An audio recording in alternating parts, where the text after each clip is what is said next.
Hi everybody, welcome to my homestead and welcome to my channel. My name is Jared. I was about to record a video for Monday morning. I like to have one ready to go as the week starts. And as I was starting that process, I just happened to see this video from World News Report today. I watch him from time to time. He's one of these guys that looks at, space weather, solar flares, near-Earth objects, stuff like that. And this video is called Very Large Near-Earth Object 2024 ER4, that's the name of it, inbound on March 17th, 2024. So that's tomorrow. And guess what's happening tomorrow? We have the Worldwide Relief Society Devotional. So it is scheduled for tomorrow. It says here the devotional will commemorate the purpose and founding of the Relief Society, which took place March 17th, 1842. Okay, so that's kind of interesting. And it turns out that this thing is going to be really close to Earth, like really close. So here's kind of like a zoomed out thing. So that this like purple magenta line, well, now it's red. This is the orbit of this near Earth object. It's an asteroid. And why would I even care about this, or why should we care about this? Well, for a couple of reasons. One, just generally things that happen in the heavens could be a sign in the heavens when there's like a wonder or something just really interesting. We've covered this before, signs and wonders. Okay, so we have something that's coming really close to Earth and it's like, wow, that's kind of interesting. Does it make it significant? Not necessarily, but it's coming at a really interesting time. Also, we've talked about the fact that Joseph Smith said that when the sign of the Son of Man appears, the people of the world, the seculars, they're going to look at it and think that it's some kind of natural phenomenon, that it's going to be a comet or a planet or something along those lines. So I'm always interested whenever we have something that's projected to be really close to Earth, because one of these days it may turn out to be the sign of the Son of Man. I'm not saying that's what's going to happen tomorrow. That would be amazing. But okay, so you can see that. And then this blue line here is Earth's orbit. But I also want to look at a couple other, one other website. So this is NASA's website, Jet Propulsion Laboratory, California Institute of Technology, Center for Near-Earth Object Studies. And they have their own visual. And in this one, you can see that it's actually going to come really close, like closer to us than the moon. Okay, it comes within the orbit between the moon and the Earth right here.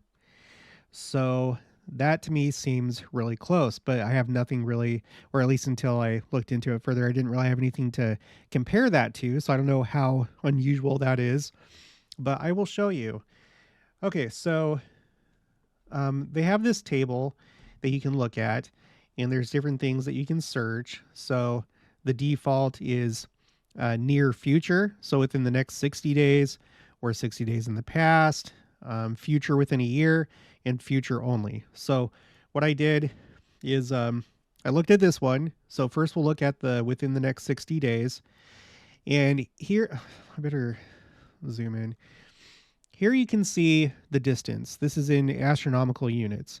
Okay, so the smaller the number, the closer it's going to be to Earth. And at the top of the list of these 42 entries is the one that's coming tomorrow, 2024 ER4. You can see it right here. The next closest one, I guess it is going to be April 19th, 2024. It's called 2021 JW2, and you can see its orbit as well. So this one that's coming up in April and is going to be the second closest within the next 60 days. This is where it goes in relation to the orbit of the moon and the Earth. So it's pretty well outside the orbit of the moon, just relatively speaking, as we're looking at these near Earth objects. Okay, so that's nice. So that's interesting that this is going to be the closest one within the next 60 days. But what about the future? How does this stack up against future near Earth objects? Well, you might be surprised. At least I was. If I can find it again. Okay, here we go. Okay, this time I have it filtered by future only. Okay, and When you do that, there are 14,833 entries. So what they have on here right now, there's 14,833 of these objects. Okay, so that's a lot. And our object that we're talking about, this asteroid, is on the first page. It is right here. Okay, you see this, the 2024 March 17th. So here it is, 2024 ER4. And then you only have this much up here that will come closer than this one. And if you look at the dates, the next closest one is going to be, it'll come by 2196, like the year 2196. And then 2095, 2091, 2047. That's not as far out as these other ones, but that's still kind of a ways in the future. 2042. Here's a couple in the 2030s. I know that that might interest some of you more because you're looking that far out for the second coming, but you have 2032 and 2036. Okay, then you have these, some in the 2050s, 2040s. And that's pretty much it. And then the rest of them are farther out, except for we have this one. I'm already aware of this. It's on my spreadsheet where I'm tracking meteors, comets, and asteroids. This asteroid that's called Apophis. It's going to make the closest approach. Out of all 14,833 of these entries, it's going to be Apophis, the Egyptian god of destruction. So, that's kind of ominous. We'll have to keep an eye on that. So I would say that this asteroid that's coming by tomorrow is notable. It's notable. I'm not so sure about in terms of its size, because on this guy's video, he said very large near-Earth object. But when you look over here, okay, so here you have diameter in this column. So the one that's coming by tomorrow, it is between, or I guess it's 8.9 meters to 20 meters. I guess that's like just the range. Let's see, diameter when known. Otherwise, diameter is estimated as a range. Okay, yeah, so this is like the rough size of it. Okay, so again, here it is. Somewhere between basically 9 meters to 20 meters. But then the next closest one that's going to come May of 2196 is 43 to 96 meters. You have some other ones here that are, it doesn't really stand out. Of course, he watches this stuff all the time, so I don't know if, like, relatively speaking, that's large, but just kind of looking at these ones that are around it, it just seems like it's kind of a typical size. It doesn't really stand out. Here's a big one right here. Coming in 2197, October 23rd, it's between 220 and 500 meters.